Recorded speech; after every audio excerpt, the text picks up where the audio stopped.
You have arrived here not by accident, but by invitation from something deeper than conscious choice.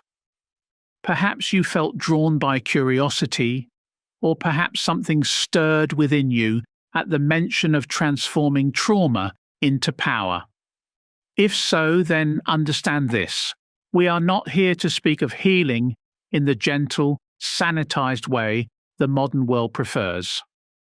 We are here to invoke the ancient process of becoming whole through the very wounds that once threatened to destroy us. When I speak of trauma, I do not speak of a simple psychological category or a diagnosis to be managed. I speak of the soul's encounter with forces too vast for the ordinary self to contain. Trauma is the rupture in the fabric of being, the moment when the world reveals its capacity for chaos and the psyche shatters under the weight of what it cannot process. But here lies the paradox that few dare to explore. Within that shattering lies the seed of unprecedented power. The popularized understanding of trauma recovery speaks of returning to who you were before, of healing back to some imagined state of wholeness.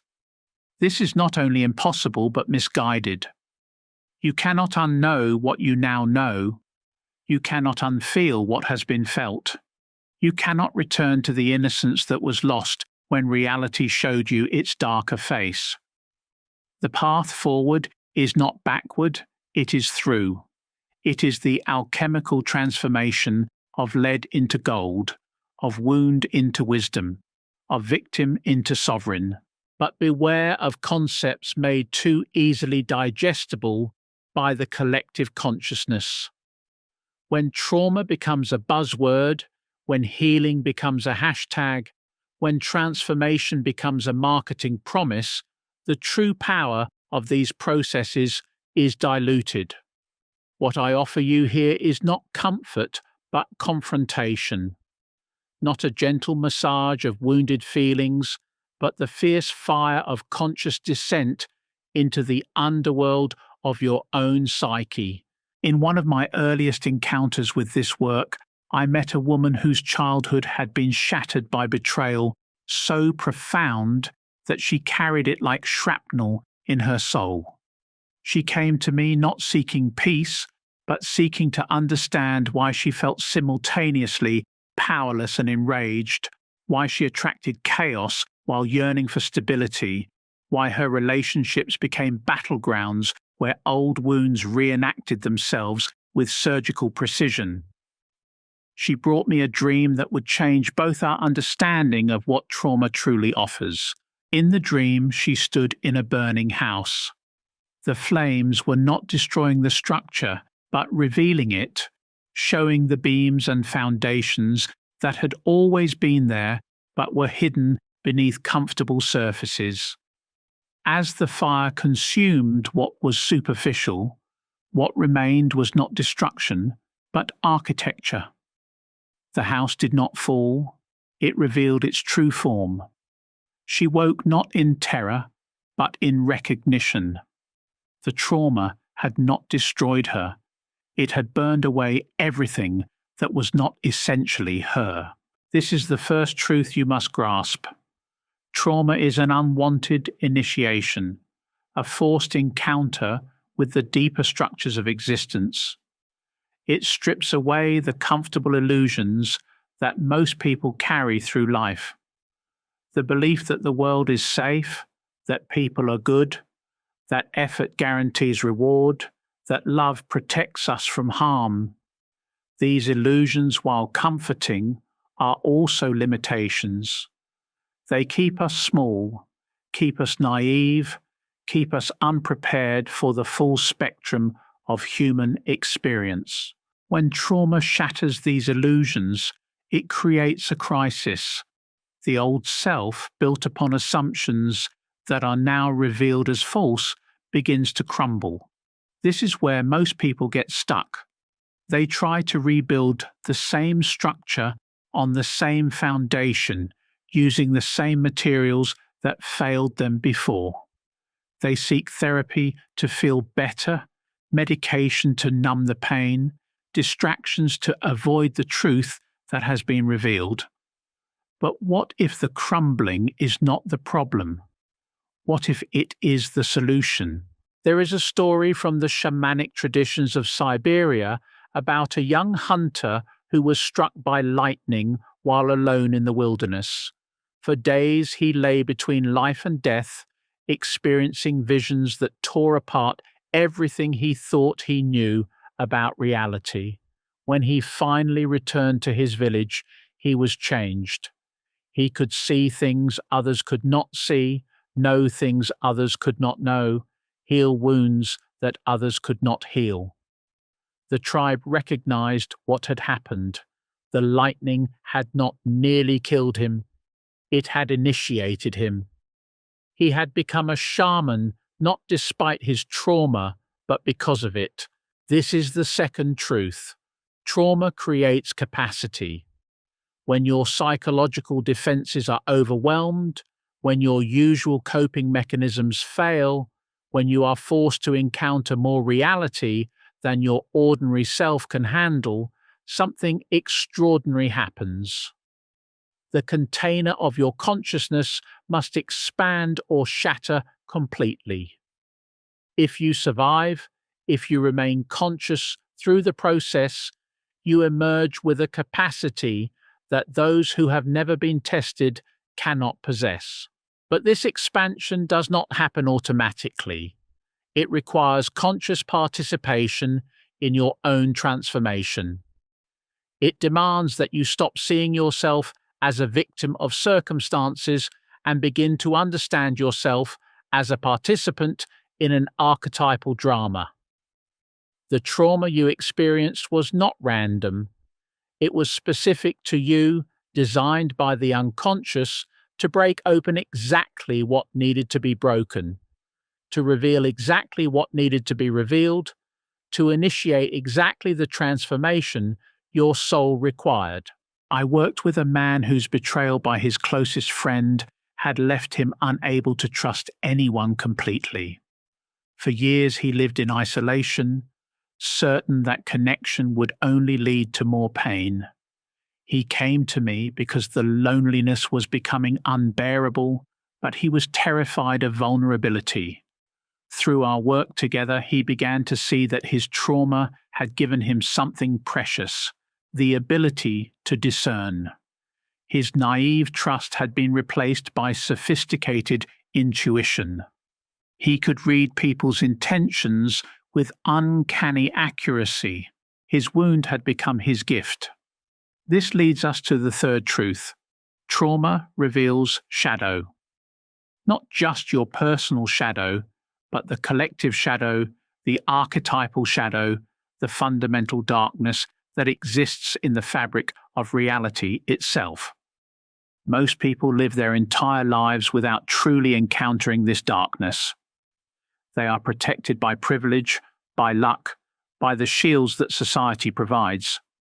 But trauma strips away these protections and forces you to look directly into the abyss. And what do you find there? Not just evil, not just chaos, not just destruction, but also power. Raw, primal, unconditioned power. The same force that can destroy can also create. The same energy that brings trauma can bring transformation. But to access this power, you must be willing to embrace what others flee from. You must be willing to make friends with your own darkness. This is perhaps the most difficult aspect of transforming trauma into power. The recognition that you must claim not only your innocence but also your capacity for destruction. The victim identity, while understandable and sometimes necessary for survival, ultimately becomes a prison. As long as you see yourself only as someone who was acted upon, you cannot access the power to act. As long as you identify only with your wounds, you cannot identify with your wholeness. The path of transformation demands that you acknowledge the parts of yourself that participated in your own wounding. This does not mean blaming yourself or taking responsibility for others' actions. It means recognizing that even in the most extreme circumstances, you made choices. You survived, you endured, you found ways to adapt. These choices, these survival strategies, these adaptations contain within them the seeds of your power. But here we encounter a dangerous threshold. Many who begin this work of transformation become intoxicated by their own power. They swing from victim to predator, from wounded to wounding. They use their hard-won insights as weapons, their survival strategies as shields, their trauma as justification for causing harm to others. This is not transformation, it is repetition at a higher level. True transformation requires integration. It requires holding both your capacity for innocence and your capacity for destruction, both your vulnerability and your strength, both your woundedness and your wholeness. It requires becoming what I call the integrated warrior, one who has been broken and remade, who has touched the darkness and returned with light, who has been initiated by suffering and emerged with wisdom. This integration cannot be accomplished through thinking alone. It requires descent. You must go down into the underworld of your own psyche, into the places where the trauma lives, into the memories and sensations and emotions that you have spent years trying to avoid. You must meet these aspects of your experience not as enemies to be defeated, but as teachers to be honored. The descent is not a journey you take once and complete. It is a spiral path that you walk repeatedly, each time going deeper, each time uncovering new layers of truth, new dimensions of power. Each descent reveals something that was hidden. Each return brings something that was lost. Each integration makes you more whole than you were before. As you prepare for this descent, as you stand at the threshold between the known and unknown aspects of yourself, remember this: you are not the same person who was first wounded. The trauma changed you, yes, but not only in ways that weakened you. It also gave you gifts that cannot be taken away. It gave you depth, it gave you empathy, it gave you the ability to sit with pain without being destroyed by it. These are not consolation prizes. These are superpowers. The question now is not whether you can heal from your trauma. The question is whether you are brave enough to discover what your trauma came to teach you, what power it came to awaken, what version of yourself it came to birth. The wounded healer is not a metaphor, it is an archetype, a pattern of transformation that runs through every wisdom tradition, every mythology, every story of genuine human development. Your trauma did not happen to you, it happened through you. And now, if you are willing, if you are ready, if you can summon the courage to descend into your own depths, you can discover what was always waiting there. Not just the wound, but the medicine. Not just the breaking, but the breakthrough. Not just the trauma, but the tremendous, terrible, beautiful power that trauma came to deliver. The descent I speak of is not a gentle journey into self-discovery guided by affirmations and breathing exercises. It is a confrontation with the primal forces that shaped you in your most vulnerable moments.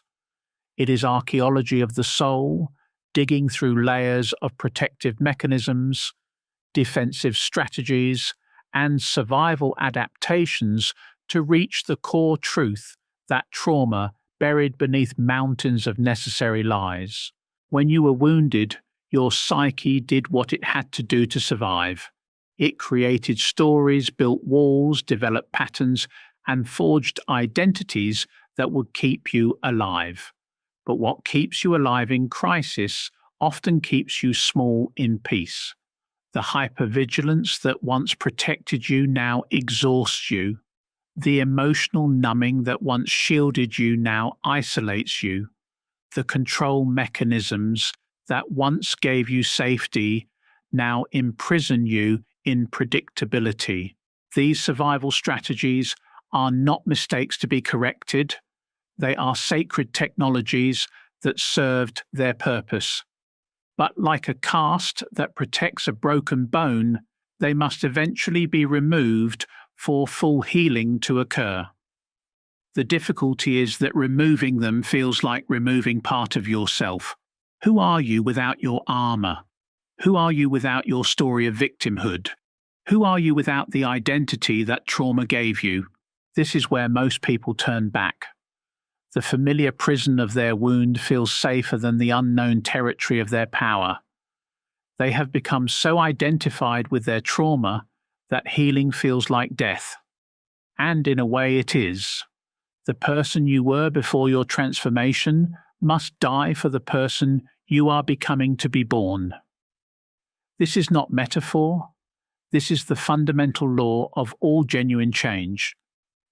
I once worked with a woman whose father's abandonment had left her with such deep wounds around masculine energy that she could not maintain relationships with men.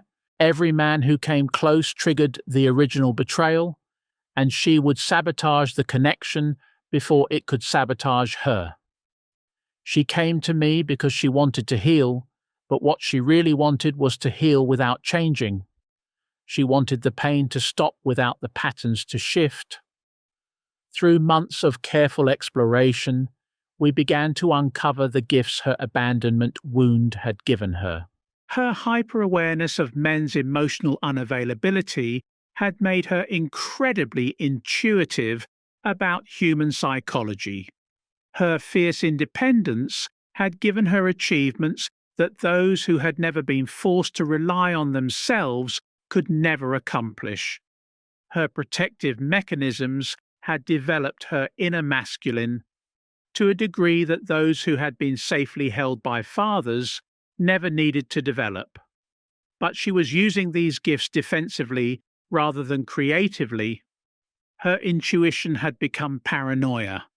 Her independence had become isolation. Her inner masculine had become rigid control. The transformation required her to take these same energies and redirect them from protection to power, from defense to creation, from survival to sovereignty. This redirection is the essence of alchemical transformation.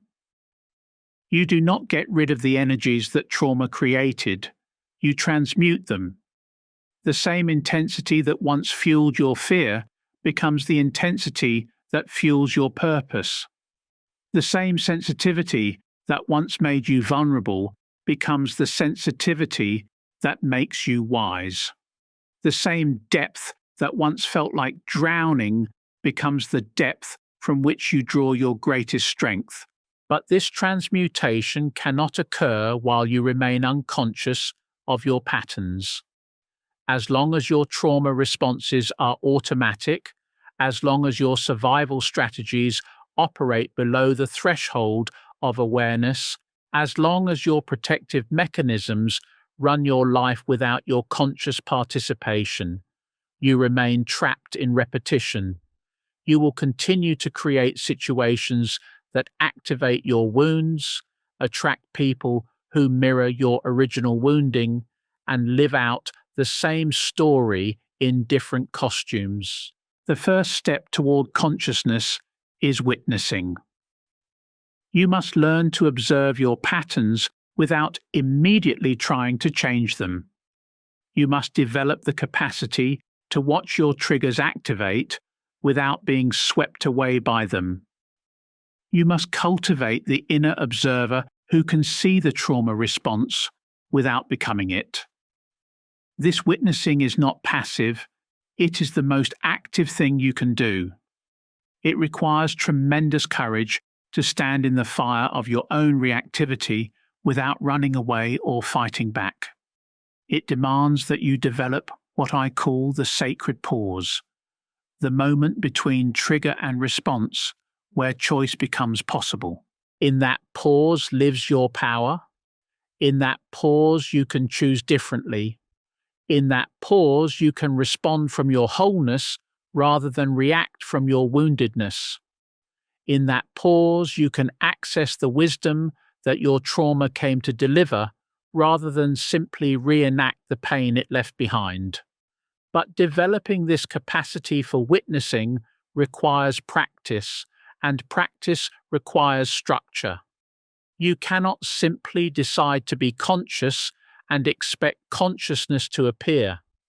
You must create containers for your exploration, rituals for your descent, practices that support your transformation. The ancient traditions understood this. They created initiation rites, vision quests, mystery schools, and sacred ceremonies specifically designed to facilitate the transformation of wound into wisdom. They knew that some forms of learning can only occur in liminal spaces, threshold places where the ordinary rules of reality are temporarily suspended. In our modern world, we have largely lost these containers. We expect people to transform their deepest wounds in therapy sessions that last 50 minutes, in weekend workshops that promise instant healing, in self-help books that offer simple solutions to complex problems. This is not only unrealistic, it is dangerous. Deep transformation requires deep containers. Creating these containers is both an inner and outer work. Internally, you must develop the capacity to hold paradox, to contain opposites, to remain present with intense sensation and emotion without being overwhelmed. Externally, you must create physical and social environments that support your process rather than undermine it. This means surrounding yourself with people who can witness your process without trying to fix you or save you from it. It means creating physical spaces that feel safe enough for vulnerability, yet challenging enough for growth. It means establishing practices and rituals that honor the sacred nature of your transformation. The journey of transforming trauma into power is not a destination you reach, but a way of being you embody. It is not something you accomplish once and then forget about. It is something you live into more fully with each passing day. Each time you choose consciousness over reactivity, each time you respond from wholeness rather than woundedness, each time you use your gifts creatively rather than defensively, you deepen your embodiment of this transformation. And as you do this work, as you reclaim the power that your trauma came to awaken, something remarkable begins to happen. You stop being someone who was wounded and start being someone who was initiated. You stop seeing your trauma as something that happened to you and start understanding it as something that happened for you. You stop being a victim of your circumstances and start being the author of your transformation. This shift in identity is not about denying the reality of what you experienced or minimizing the impact of your wounds. It is about expanding your understanding of yourself to include not just what you survived, but what you became because of what you survived. It is about recognizing that your greatest strengths often emerge from your deepest wounds, your most profound gifts from your most devastating losses. The warrior who has never been tested in battle may appear strong, but their strength is theoretical.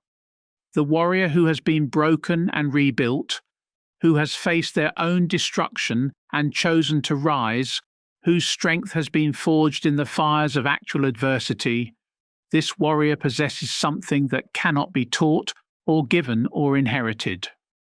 They possess the unshakable knowledge that they can survive anything because they already have. This is the alchemy that transforms victim into victor, wound into warrior, trauma into triumph. But the path demands something that modern culture actively discourages: the willingness to face the shadow that your trauma revealed. not just the shadow of those who wounded you, but the shadow within yourself that was activated by that wounding. When trauma strikes, it does not create darkness within you, it illuminates darkness that was already there. The rage, the hatred, the desire for revenge, the capacity for cruelty, the impulse toward destruction. These forces were not born from your wounding. They were revealed by it.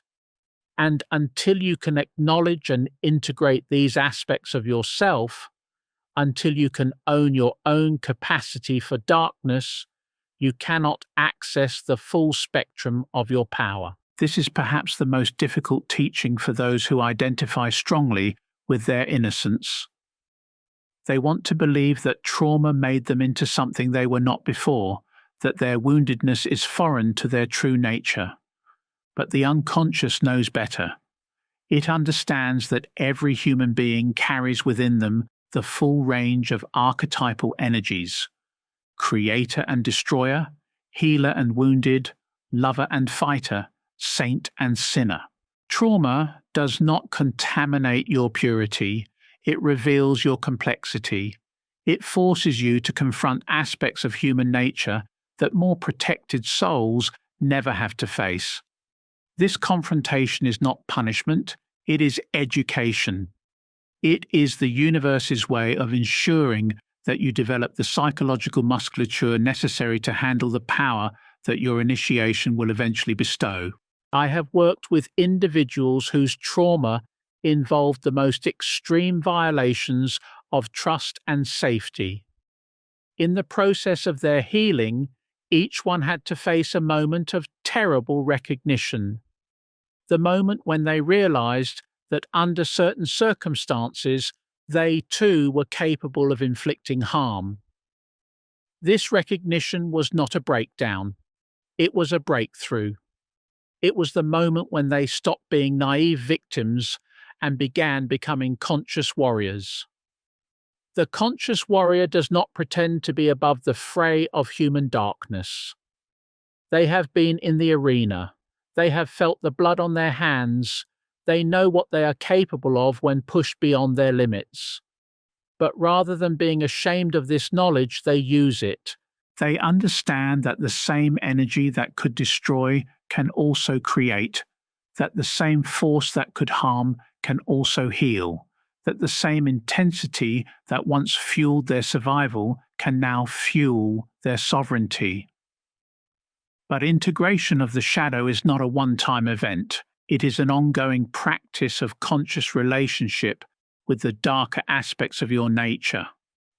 You must learn to dialogue with your rage without being consumed by it. You must acknowledge your capacity for selfishness without becoming selfish. You must recognize your potential for cruelty without becoming cruel. This is the middle path that all true warriors must walk, neither suppressing their darkness nor being overtaken by it, but maintaining conscious relationship with all aspects of their being. When you can hold your light and your shadow in simultaneous awareness, when you can acknowledge your capacity for both creation and destruction, when you can own your wholeness rather than identifying only with your preferred parts, you become unstoppable. The power that emerges from this integration is not the power to dominate others. It is the power to be authentic in a world that rewards pretense. It is not the power to avoid further wounding. It is the power to transform any wound into wisdom. It is not the power to control your circumstances. It is the power to respond to any circumstance from your center rather than your conditioning. This power carries with it tremendous responsibility. Those who have been initiated by trauma, who have walked through the fire and emerged transformed, become carriers of a particular kind of medicine. They become living proof that the human spirit can survive anything, transform anything, transcend anything. Their very existence becomes a beacon for others who are still trapped in the victim identity.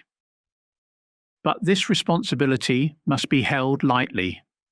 The moment you begin to identify with being a healed person, the moment you start to judge those who are still struggling, the moment you use your transformation as a way to feel superior to others who have not yet completed their journey, you lose the very power you work so hard to develop.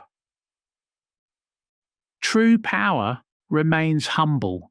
It recognizes that every human being is fighting battles you know nothing about, carrying wounds you cannot see, struggling with forces you cannot imagine. It understands that the difference between the transformed and the untransformed is not virtue, but timing, not superiority, but circumstance, not worthiness, but readiness. The transformed individual does not heal others by fixing them or saving them or even teaching them. They heal others simply by being whole in a world of fragmentation, by remaining centered in a world of chaos, by embodying possibility in a world that has forgotten what human beings are truly capable of becoming. As you continue on this path of transformation, as you deepen your capacity to alchemize wound into wisdom, you will discover something profound. Your trauma was not random. It was not a mistake or an accident or a meaningless suffering. It was precisely the initiation your soul required to develop the specific gifts that only you can bring to the world. The particular way you were broken created the particular way you can heal. The specific nature of your wounding determines the unique medicine you have to offer. The exact circumstances of your trauma shape the precise wisdom you are here to embody. What seemed like your greatest curse reveals itself to be your greatest blessing. But this revelation comes only to those who are willing to do the work, who are brave enough to descend into their own depths, who have the courage to face what they find there without flinching. It comes to those who understand that true healing is not about returning to who you were before, but about becoming who you were always meant to be. The path is not easy. There will be moments when you doubt the process, when you question whether the transformation is worth the price, when you long to return to the familiar prison of your wound, rather than continue forward into the unknown territory of your power. These moments are not signs that you are failing. They are initiations within the initiation. Each time you choose to continue when everything in you wants to quit. Each time you move forward when every instinct tells you to retreat. Each time you trust the process. When your rational mind cannot understand where it is leading, you build what the ancient traditions called spiritual fortitude. This is not the strength to avoid difficulty. It is the strength to transform difficulty into opportunity. And as this fortitude develops, as this capacity to alchemize any experience into wisdom becomes more natural, you begin to understand something that cannot be learned from books or teachings or even from guides like myself. You begin to understand that you are not just healing from your trauma. You are healing through your trauma. You are not just surviving your wounding. You are thriving because of your wounding. This understanding changes everything. It transforms your relationship not only to your past, but to your future. You no longer live in fear of being hurt again because you know that any hurt can be transformed into power. You no longer avoid challenge because you know that challenge is the raw material of growth. You no longer resist change because you understand that change is the mechanism through which evolution occurs. You become, in essence, anti-fragile. Not just resilient, not just capable of bouncing back, but actually made stronger by whatever attempts to break you. Each new challenge becomes an opportunity to demonstrate your mastery.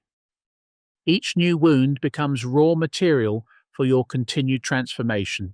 Each new difficulty becomes fuel for your expanding power. This is the ultimate gift that trauma offers, not just the healing of old wounds, but the development of the capacity to transform any wound into wisdom, any pain into power, any breaking into breakthrough. It is the gift of becoming truly invulnerable, not because nothing can hurt you, but because nothing can stop you from transforming whatever hurts you into whatever helps you become more of who you truly are. The journey continues, deeper and more profound with each turn of the spiral. What awaits in the depths is not just healing but revelation, not just recovery but rebirth, not just survival but sovereignty.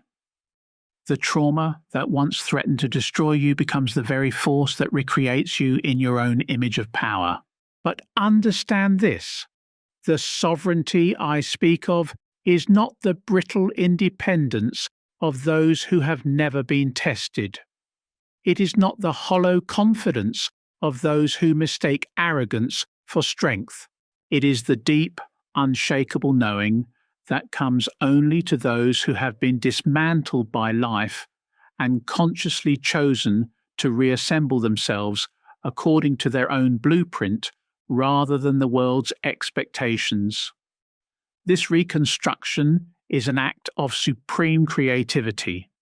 You are not simply patching together the pieces of who you were, you are forging something entirely new from the raw materials of your experience. You are becoming an artist whose medium is your own existence, a sculptor whose marble is your own soul, an alchemist whose laboratory is your own psyche. But this creative act requires materials that can only be gathered from the depths. You must mine the darkness for its treasures. You must excavate the buried aspects of your experience that you have spent years trying to forget. You must retrieve the parts of yourself that were lost in the moment of wounding and integrate them into the wholeness you are becoming. This retrieval work is not for the faint of heart. It requires you to return to scenes of devastation, not as a victim reliving trauma, but as an archaeologist uncovering artifacts. Each memory you reclaim, each sensation you allow yourself to fully feel, each emotion you permit to move through you completely, becomes a piece of the power you are assembling. The process often feels like madness.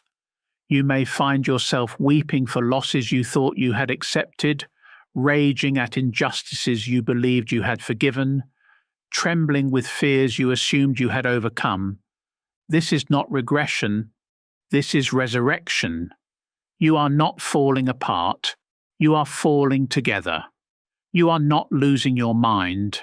You are finding your soul.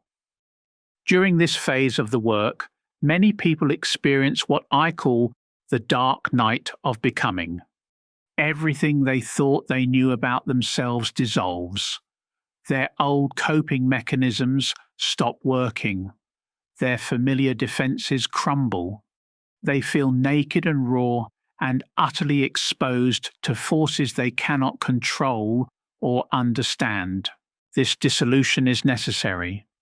It is the breaking down of the false self that was constructed from trauma responses and survival strategies. It is the composting of outdated identities so that new growth can emerge. It is the sacred chaos that precedes all genuine creation. But you must resist the temptation to rush through this phase, or to medicate it away, or to distract yourself from its intensity. The dark night of becoming is where the real work happens. It is in the space between who you were and who you are becoming that transformation actually occurs. You must learn to dwell in this liminal space, to find stability in instability, to trust the process even when you cannot see where it is leading. I once worked with a man whose childhood abuse had left him with such profound trust issues that he could not maintain intimate relationships of any kind. For decades, he had built a fortress around his heart, convinced that isolation was the price of safety. When he finally committed to the work of transformation, the dismantling of his defenses felt like dying.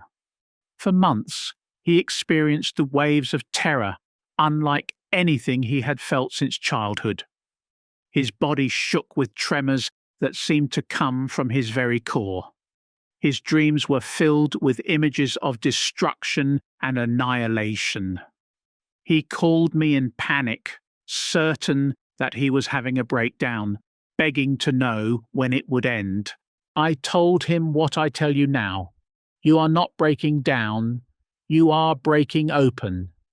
The terror you feel is not a sign of pathology. It is the natural response of a system that is reorganizing itself at the deepest levels. The trembling is not weakness, it is the vibration of energy that has been locked in your body for decades finally beginning to move. The dreams of destruction are not nightmares. They are visions of what must die for your true self to be born. He stayed with the process. He learned to breathe through the terror, to welcome the shaking, to honor the dreams as sacred communications from his unconscious. Gradually, the chaos began to settle into a new order.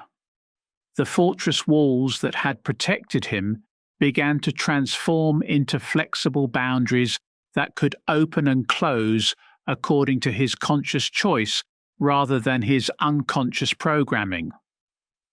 What emerged was not the naive openness of someone who had never been hurt, but the sophisticated vulnerability of someone who had been devastated and chosen to love anyway. His capacity for intimacy became deeper and more authentic than it ever could have been without the initiation of his wounding. This is the paradox that trauma survivors must embrace. Your wound becomes your gift, but only if you are willing to keep it open long enough for it to transform into something else entirely. Most people try to close their wounds too quickly, to scar them over, to pretend they never happened. This creates a hard shell of protection that also prevents growth. The path of power requires you to keep your wounds tender until they become doorways. It asks you to remain vulnerable until vulnerability becomes strength. It demands that you stay broken until brokenness reveals itself as breakthrough. But staying open while wounded requires tremendous skill. You must learn the difference between healthy vulnerability and masochistic self-exposure. You must develop discernment about who is safe to be open with and who is not.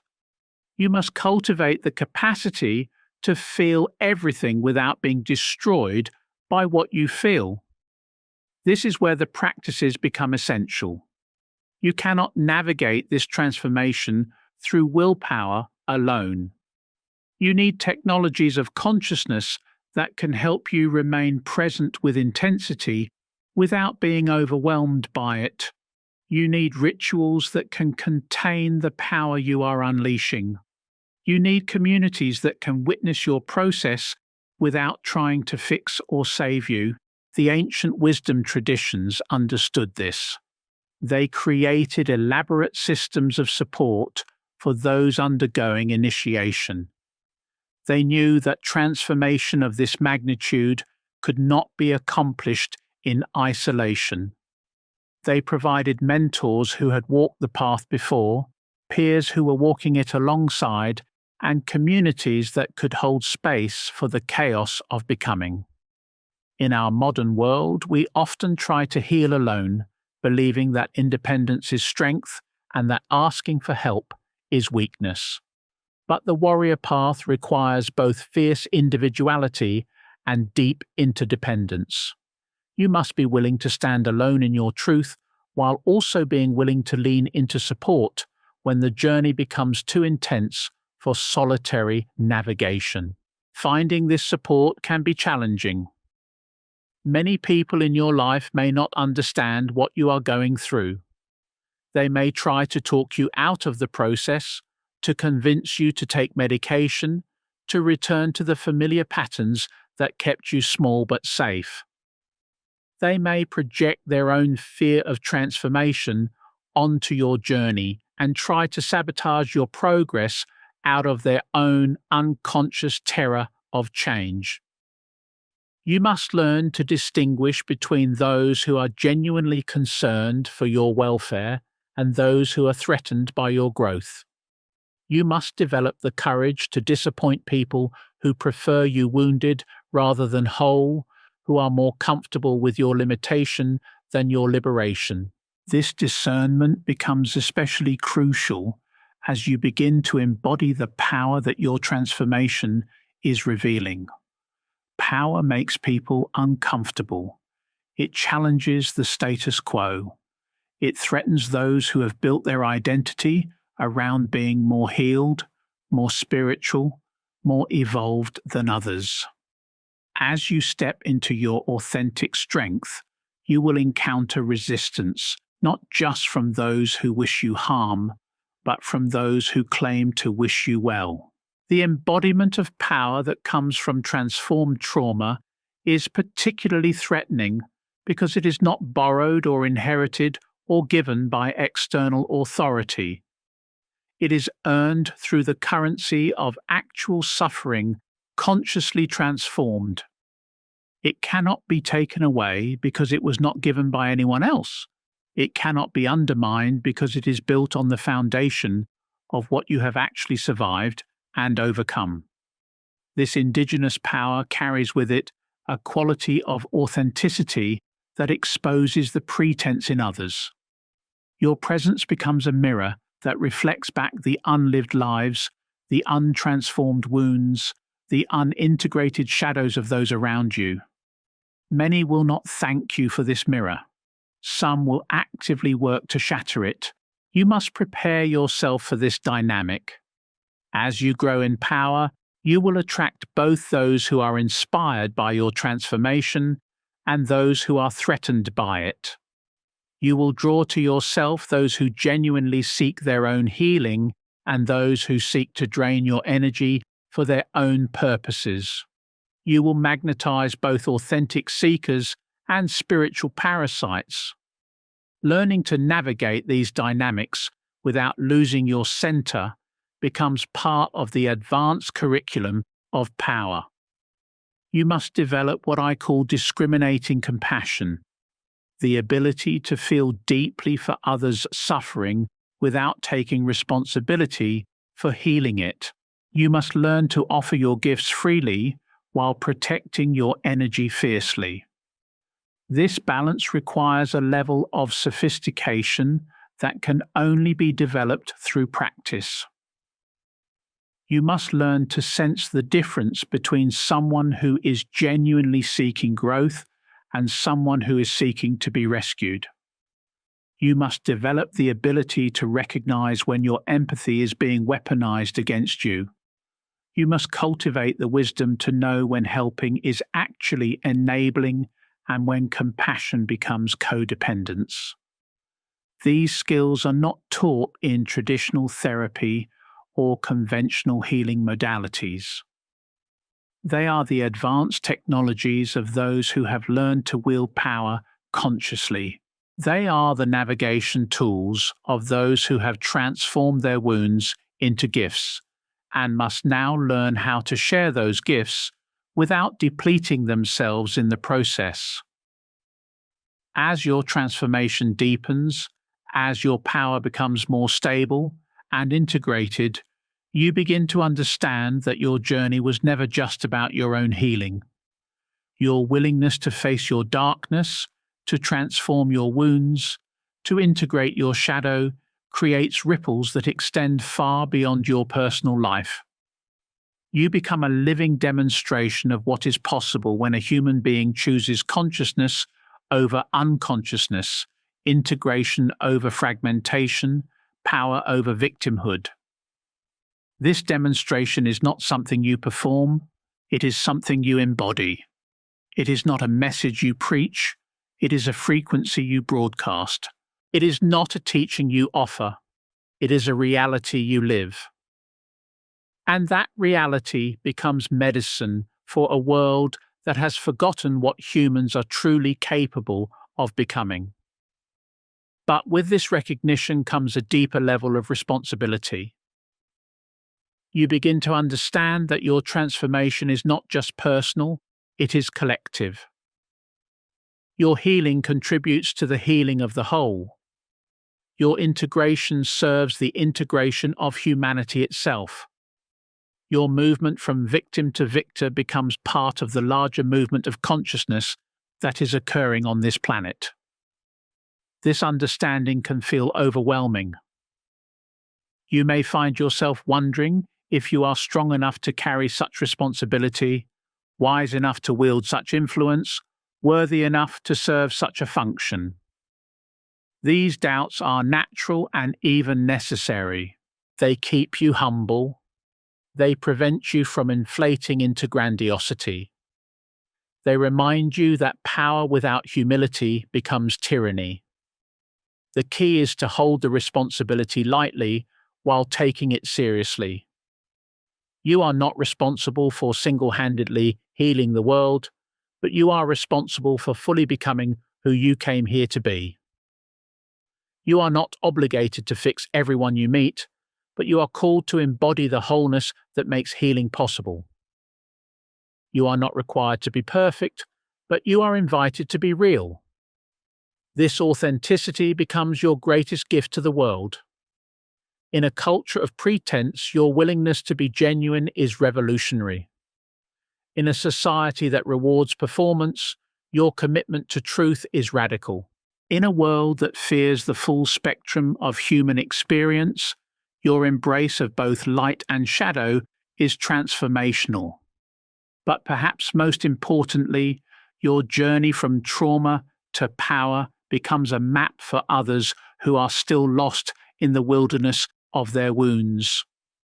Your willingness to share your story, not from a place of exhibitionism, but from a place of service, gives others permission to begin their own journey of transformation. You discover that your greatest trauma often becomes your greatest gift to give. The very experience that once felt like your greatest curse reveals itself to be your most precious offering to the world. What you survived and transformed becomes the medicine that others need to begin their own healing.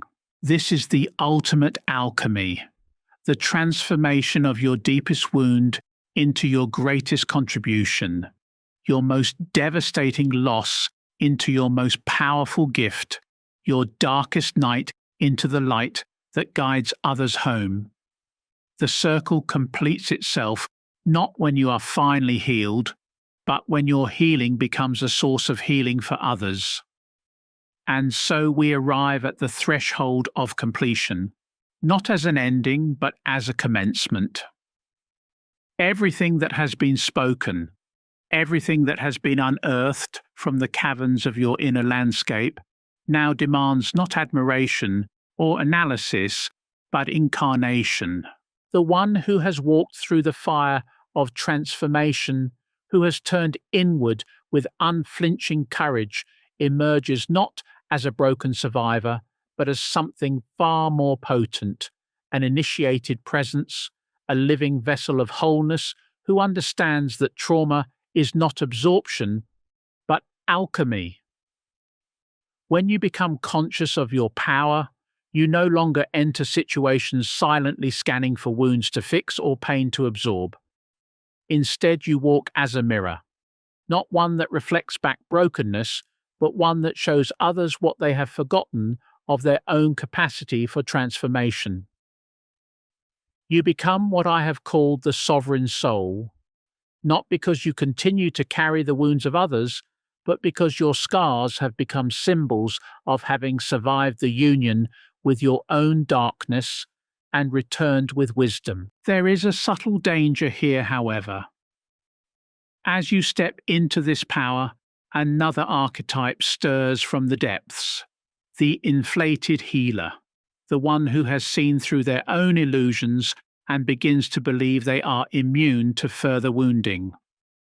They become seduced by their own transformation, turning wisdom into superiority, insight into judgment. The cycle threatens to repeat, this time with more sophisticated disguises. So beware.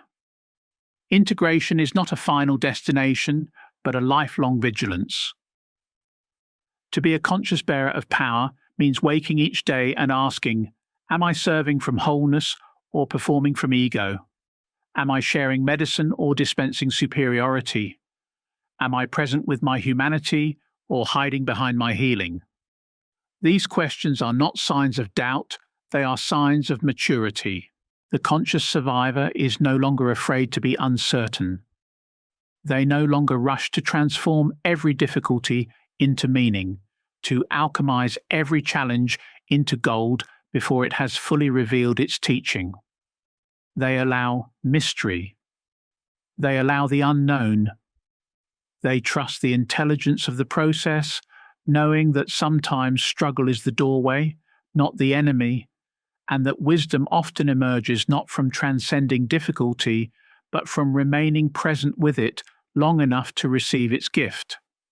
And what of relationships? Here too, everything shifts. The unconscious survivor is drawn to the wounded, the chaotic, the unavailable. Not because they are masochistic, but because part of them still believes they must prove their worth through endurance, earn love through suffering, demonstrate value through the ability to heal others. They are magnetized by those who mirror their unintegrated savior complex. The part that learned love must be painful to be real. But the conscious bearer of power begins to crave clarity. They seek those who see them, not just need them. They build connections rooted not in mutual wounding, but in mutual wholeness. And if loneliness comes, and it will come, for consciousness often walks alone, they no longer fill it with the ghosts of broken souls who require constant tending. They sit with the silence. They listen to what it teaches. They let the solitude speak its wisdom. It is here that you reclaim your true gift, not as a repository for others' pain, but as a revealer of possibility. You no longer dim your light to keep others comfortable in their darkness. You no longer apologize for the intensity of your presence. You no longer contort your boundaries to avoid the abandonment you once feared more than death itself. You understand that saying no to what diminishes you is saying yes to what serves the highest good in all. I once dreamed of a great mountain, ancient and weathered by countless storms. At its base gathered those I had known, patients, seekers, even myself at different stages of becoming.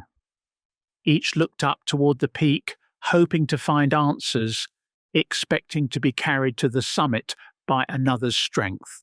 But at the mountain's crown stood a figure, solitary and serene, untouched by the demands below.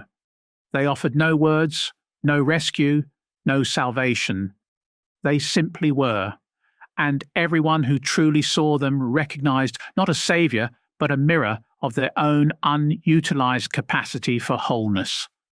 This, I believe, is the destiny of the transformed soul, to become not a healer of others, but a reminder of what healing truly means, to walk not as a martyr, but as a model, to feel not everything, but only what serves truth, to carry not the suffering of the world, but the frequency of what becomes possible when a human being chooses to face their darkness and emerge integrated rather than victimized.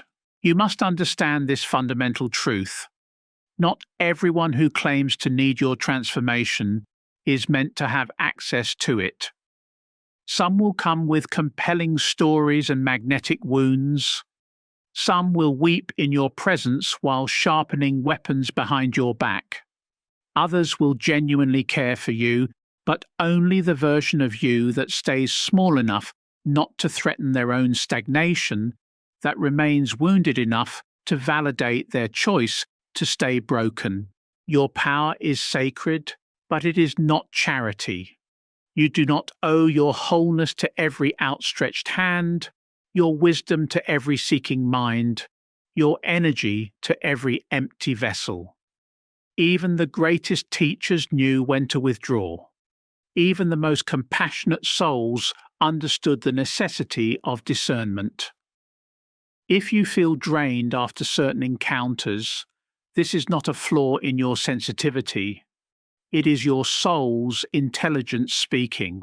Those who have been initiated by trauma often try to rationalize their way through energetic depletion. Perhaps I'm being too rigid, they say. Perhaps I should be more giving. But this is not rigidity, this is recognition. You are not being selfish when you protect what you have fought to reclaim. You are being responsible to yourself, to your purpose, and ultimately to the collective healing that depends on your maintaining your power rather than giving it away. The most dangerous trap for the transformed soul is the belief that their healing obligates them to heal others. The one who has learned to transmute their own lead into gold may feel compelled to perform this alchemy for everyone they meet. But transformation cannot be given, it can only be chosen. Your role is not to transform others, but to embody the truth that transformation is possible. When you finally grasp this distinction, you cease to be available for the subtle vampirism that masquerades as spiritual connection.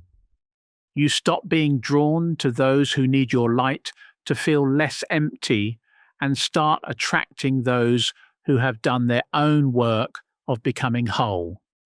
The energy shifts from depletion to mutual enrichment, from one-sided giving to reciprocal sharing. This shift often brings unexpected loneliness. You may find that relationships built on your willingness to carry others' pain dissolve when you stop performing that function. Family members who were comfortable with your role as the wounded healer may resist your evolution into sovereignty. Friends who relied on your problems to feel better about their own may distance themselves when you stop providing that service. This loneliness is not punishment. It is purification. It is the natural consequence of outgrowing containers that can no longer hold who you are becoming. It is the space clearing that must occur before new connections, ones based on your wholeness rather than your brokenness, can emerge. During this transition, you must resist the temptation to return to old patterns simply to maintain familiar connections. The part of you that fears abandonment will whisper seductive lies. Perhaps you were better off wounded, more lovable broken, more useful as a victim than as a victor. These thoughts are not truth. They are the death throes of an identity that served you once but serves you no longer. You are not too much, you never were, but you have been giving too much to those who could not hold it, and that is not your failing, it is your education. Every relationship that ended when you stopped diminishing yourself taught you something essential about the difference between connection and codependence, between love and need, between intimacy and enmeshment. Now you know. Now you can choose differently. Now you can enter relationships not as someone seeking completion through another, but as someone offering companionship between two whole beings. This is the love that truly heals, not the kind that bends until it breaks, but the kind that maintains its integrity while opening its heart. The journey of transforming trauma into power is ultimately a journey of return, not to who you were before you were wounded, for that person no longer exists, but to who you were always meant to become. The trauma was not an interruption of your destiny. It was an essential part of it. The wounding was not a detour from your path, it was the path itself, leading you through the very experiences necessary to develop the strength, wisdom, and compassion that only come through conscious suffering. But this understanding changes your relationship not only to your past, but to your future. You no longer live in fear of being hurt again because you know that any hurt can be transformed into healing. You no longer avoid challenge because you understand that challenge is the raw material of growth.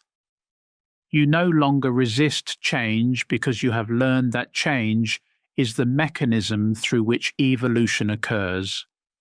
You become, in essence, anti-fragile, not just resilient, not merely capable of surviving what breaks you, but actually strengthened by whatever attempts to destroy you. Each new difficulty becomes an opportunity to demonstrate your mastery. Each fresh wound becomes material for continued transformation. Each unexpected breaking becomes another breakthrough waiting to be born. This is the ultimate gift that trauma offers when consciously engaged. Not just the healing of old wounds, but the development of the capacity to transform any experience into wisdom, any pain into power, any ending into beginning. It is the gift of becoming truly invulnerable. Not because nothing can touch you, but because nothing can prevent you from finding the medicine hidden within whatever touches you. The spiral continues, deeper and more profound with each revolution. What awaits is not just recovery, but revelation. Not just survival, but sovereignty. Not just healing, but the ongoing alchemy of becoming fully human.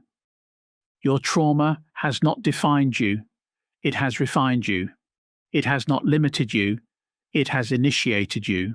It has not broken you, it has broken you open to possibilities you never could have imagined from within the comfortable prison of your former innocence. And now, as you stand at this threshold between who you were and who you are becoming, remember this: you are not just healing from your past, you are healing toward your future. You are not just surviving what was done to you. You are thriving because of what you have chosen to do with what was done to you. The transformation is complete when you understand that it is never complete. That growth is not a destination, but a direction. Healing not an achievement, but a practice. Power not a possession, but a responsibility. You have learned to mine gold from the darkest ore of your experience. Now you must learn to spend that gold wisely. Invest it consciously, share it generously, while never forgetting its true source.